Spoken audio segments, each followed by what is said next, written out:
पुरुषार्थ का दायित्व, पुरुषार्थ तब तक करना है जब तक पुरुषार्थ करने की क्षमता है मेरे में, ये हम मानते हैं। जाने ही मैं निर्बल केवल राम, जब तक अपने में बल है तब तक पुरुषार्थ करना आपका कर्तव्य है, तब तक पुरुषार्थ आपको करना पड़ेगा और पुरुषार्थ के फल स्वरूप ही आपको कृपा की अनुभूति होगी। एक संत ने कृपा का बहुत अच्छा अर्थ बताया। कृपा बताया उन्होंने कर और पा। कृपा अर्थात कर पा। तो इसमें दो बातें आती है। एक तो पुरुषार्थ की बात आती है, आप पुरुषार्थ करेंगे, जितना पुरुषार्थ करेंगे उतना आप पाएंगे। जैसा आप करेंगे, जैसा भाव से करेंगे वैसा आप पाएंगे। परंतु जो विश्वास मार्ग के साधक है, जो भक्ति मार्ग के साधक है, वो कहेंगे कि हम तो कुछ कर सकते ही नहीं, भगवान ही करते हैं, भगवान की ही शक्ति से होती है सब कुछ। तो कर और पा बात बैठी नहीं पूरी। उनके लिए कर और पा क्या है? उनके लिए भी कर और पा है। उनके लिए करना क्या है? शंका रहित विश्वास।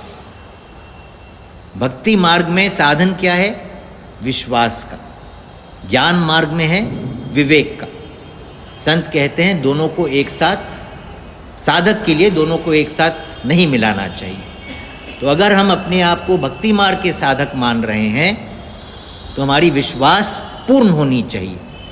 स्वामी जी महाराज ने एक बहुत विलक्षण और विशेष बात कही। हम प्रायः भक्ति में द्वैत मानते हैं, भक्त और भगवान, और ज्ञान में अद्वैत मानते हैं, एक तत्व, एक सत्ता।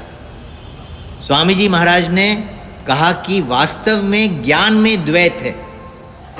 ज्ञान में द्वैत कैसे है?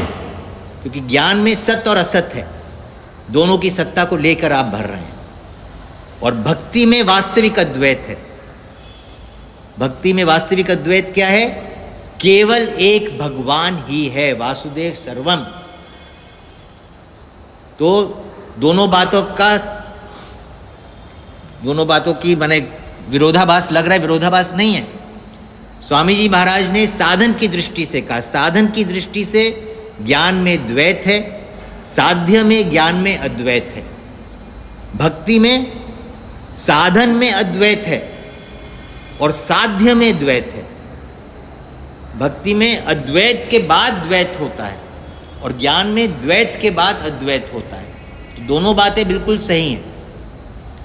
आज प्रायः हम भक्ति को प्रधान मानते हैं, ज्ञान होते हुए भी भक्ति मार्ग के हम पथिक हैं, भक्ति मार्ग को हम प्रधान मानते हैं। तो भक्ति मार्ग में, साधन मार्ग में हमें क्या स्वीकार करना है? अभी पहले चर्चा हुई अपने, एक सत्ता के, शरणानंद जी का वाक्य है, एक सत्ता के सिवाय दूसरी सत्ता को स्वीकार ही मत करो तो तत्काल प्राप्ति है। वासुदेव सर्वम।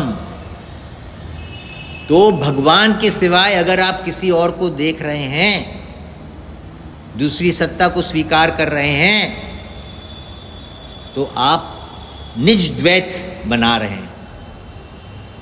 द्वैत में एक होता है द्वैत और एक होता है द्वंद्व। भक्ति का साध्य द्वैत है, परंतु उस द्वैत में द्वंद्व नहीं है। भक्त और भगवान दो हैं, एक नहीं है। अगर एक हो जाएंगे तो लीला नहीं होगी। लीला के लिए उनको दो होना पड़ेगा, और दो हैं वो, और केवल दो नहीं, अनंत रूपों में। जैसे स्वामी जी एक सत्संग में बोले कि भगवान के पास सब कुछ था। क्या नहीं था? बाप नहीं था, भाई नहीं था, बहन नहीं थी, लुगाई नहीं थी। तो सारे रूपों में भगवान ही तो बने हैं। तो वो केवल दो नहीं, वो अनेक रूपों में है। एकोहम बहुश्याम। परंतु द्वंद्व कहीं नहीं है। हम अद्वैत में, हम निर्द्वंद होने के चक्कर में द्वैत को अद्वैत करने में हम सबको एक मान लेते हैं। तो एक में लीला नहीं हो सकती। दूसरे अध्याय के 45वें श्लोक में भगवान कहते हैं हमें निर्द्वंद्व होना है। निर्द्वंद्व कब होंगे? जब हम विवेक के आधार पर साधन करना छोड़ देंगे। जब तक विवेक के आधार पर कर रहे हैं तब तक द्वंद्व है। विवेक में हमारा द्वैत में द्वंद्व है, सत और असत द्वंद्व है, नाशवान और अविनाशी द्वंद्व है, भगवान और संसार द्वंद्व है, शरीर और आत्मा द्वंद्व है। जब तक द्वंद्व है तब तक विवेक है, जब तक विवेक है तब तक तत्व ज्ञान नहीं हुआ है।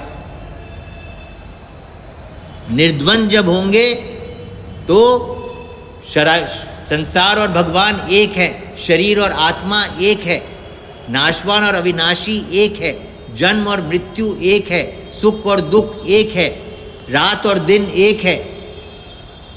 वहां पे द्वंद्व नहीं होंगे, दो होते हुए भी द्वंद्व नहीं होंगे। सूरज और चंद्रमा दो होते हुए भी दोनों में द्वंद्व नहीं है।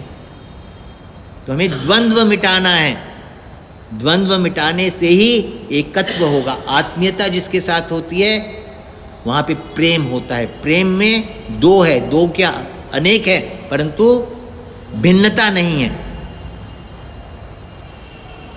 ये बात है। नारायण नारायण।